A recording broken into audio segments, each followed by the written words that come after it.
PSC അംഗത്വം വാഗ്ദാനം ചെയ്ത് CPM നേതാവ് കോഴ വാങ്ങിയതായി പരാതി. കോഴിക്കോട് ടൗണിലെ ഏരിയ കമ്മിറ്റി അംഗത്തിനെതിരെയാണ് പരാതി.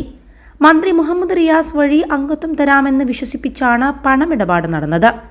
60 ലക്ഷം രൂപ നേതാവ് ആവശ്യപ്പെടുകയും 22 ലക്ഷം രൂപ കൈപ്പറ്റുകയും ചെയ്തെന്ന് പരാതിയിൽ പറയുന്നുണ്ട്. പരാതി അന്വേഷിക്കണമെന്ന് മന്ത്രി റിയാസും പാർട്ടിയോട് ആവശ്യപ്പെട്ടു.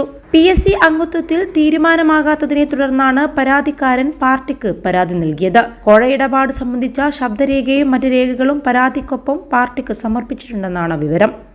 അതേസമയം പോലീസിൽ പരാതി നൽകിയിട്ടില്ല. തന്റെ പേരിൽ നടന്ന കോഴ ആരോപണം അന്വേഷിക്കണമെന്നാവശ്യപ്പെട്ട് മുഹമ്മദ് റിയാസും പാർട്ടിക്ക് പരാതി നൽകിയിട്ടുണ്ട്. പാർട്ടി പരാതി വിശദമായി പരിശോധിക്കുകയും പരാതിയിൽ കഴമ്പുണ്ടെന്ന് കണ്ടെത്തിയതായാണ് സൂചന.